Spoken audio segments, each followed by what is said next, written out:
Recently, I've gotten back into the Pokemon series. I've played all the games except for Red and Blue. I was having a hard time getting a copy. None of the local video game stores had any new or used copies, and my parents wouldn't let me use eBay. But a couple of weeks ago, my friend lent me what looked like an old Pokemon Red cartridge. He told me he didn't know if it was a working copy. It didn't look like it was. Its appearance made it look like it had been hammered multiple times. Apparently, his friend's dad had got it at a yard sale somewhere across the country. He got it for a great deal. The owner wanted to get rid of it so badly that he only paid a quarter for it. This didn't really matter to me though. All I wanted to do was play the game. I inserted the cartridge into my Game Boy and turned it on. Thankfully, it flashed the copyright information. It took me to the starting screen, and the game had no save info. This really didn't surprise me. The game was so beat up I was just thankful it worked properly. I started a new game, and staying true to the plot, I named my character Red. Soon, I took my first steps into Pallet Town. Making my way over to Professor Oak's lab, I named my rival Gary to keep it simple. The whole green and blue controversy had always confused me, and selected Charmander as my starter. I made my way over to Viridian Forest, all while appreciating the simplicity of the game. Soon, I was initiated into my first real battle, winning easily with my Charmander. The screen returned to the normal view of the forest, but instead of it letting me walk away, the bug catcher prompted a conversation. "Now I shall stand, forgotten." This statement confused me quite a bit. I tried to talk to the bug catcher again, but he wouldn't respond. Was this some part of the plot restricted to Pokemon Red? Shaking the idea off, I continued on. Every trainer I met said that after I battled them. Reaching the exit to Viridian Forest, I exited and re-entered to attempt to speak to the trainers once again. They didn't respond, but something had changed about their position. They were all facing right. I proceeded to my first gym battle and won with a bit of effort. After the battle, I expected the gym leader to say the same words as all the previous trainers, but instead, a box popped up that read these words: "Having served my sole purpose, I shall rest in silence." Then, surprisingly, he made his way out of the gym. I quickly walked out of the gym after him to try and see where he went, but he was nowhere in sight. I went back into the gym and he wasn't in there either. In fact, none of the preliminary trainers were there. I rushed toward Viridian Forest, and upon entering, I noticed all the trainers within were gone. I continued on with the game, receiving eerie responses after every battle. After I had finished an area, they all faced a direction that was usually due east after I defeated the gym leaders. They gave me the same responses as the first and walked out of the gym. The only time the response varied was when I faced Gary, who replied with, "I still have a purpose." Soon, I had arrived within the vicinity of Lavender Town. I entered the city and it started to play the eerie tune, giving the feeling of death creeping around every corner. But as I walked around the town, what I saw was much more frightening. The whole layout of Lavender Town had changed. The whole city uprooted and replaced with a horrifying sight. Around the ground there were multiple skulls and bones.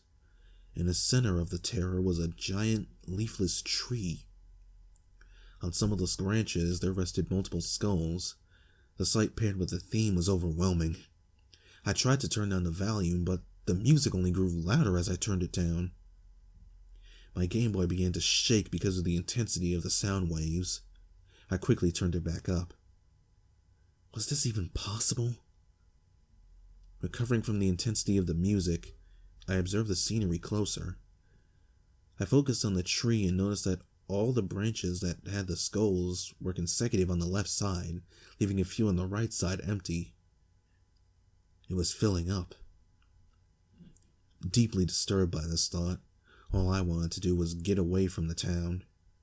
I tried to quickly walk across the town to the exit, but as I entered the field of skulls, Red's steps slowed down gradually, as did the town theme. As I began to reach the exit, his steps started to speed up again. What had I just seen? After I beat the trainers on Route 10, I exited and returned to see the routine turn of all the trainers. This time they were facing south.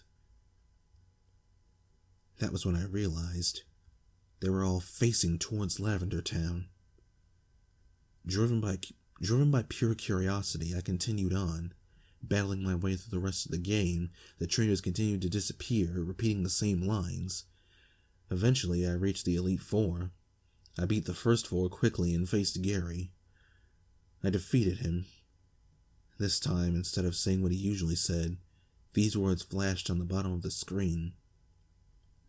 We will all be waiting in silence. He turned and walked out of the room. Confused, I tried to move, but I couldn't. I sat, watching, waiting. Suddenly, another figure emerged and stood in front of Red. The battle initiated, and the trainer who had challenged Red to a battle was Red? On the other side of the battle screen was his own sprite. The battle screen had read, "You have challenged yourself to a battle." Automatically, my Red sent out his level 73 Charizard. The opposing Red sent out a level 100 Charizard. Naturally, the level 73 Charizard was defeated. Next, he sent out a level 68 Raichu, and the opposing Red thus sent out a level 100 Raichu. The other Red had exactly the same team as my Red, except more powerful. The screen returned to the view of the two Reds standing face to face. Words appeared on the bottom of the screen. Red was speaking. Your purpose has been served. End it all, before you exist alone. Forever. At once, my Red turned and walked out of the room. The screen turned black. It soon returned, fading into the image of the modified Lavender Town. But that wasn't what was unsettling. The music had been changed to what sounded like a reverse version of the theme, sped up. It was like death racing toward you. Red's sprite came walking slow onto the screen and positioned himself in front of the tree. I do not want to be alone forever. And instantly, the screen cut black and the music ripped itself into an electrifying, blood-curdling screech. The screen faded back in a few seconds later, and the normal Lavender Town theme returned. The focus was centered on the tree. I tried to open up the menu, but it wouldn't respond. Nothing happened when I moved the control pad either. That was when I realized there was one more skull than before the screen blacked out, at the center of the tree, and I understood. Red killed himself. Soon it all began to unravel. The skulls littered around the tree were the skulls of the trainers I had defeated along the way. The skulls resting upon the branches were the gym leaders, the Elite Four, and Gary. I set down my Game Boy, my hands shaking in astonishment. They had all killed themselves. But why? Reflecting upon all the lines they had said after Red defeated them, they all conveyed the idea they no longer had purpose. They're nothing but characters trapped in a game.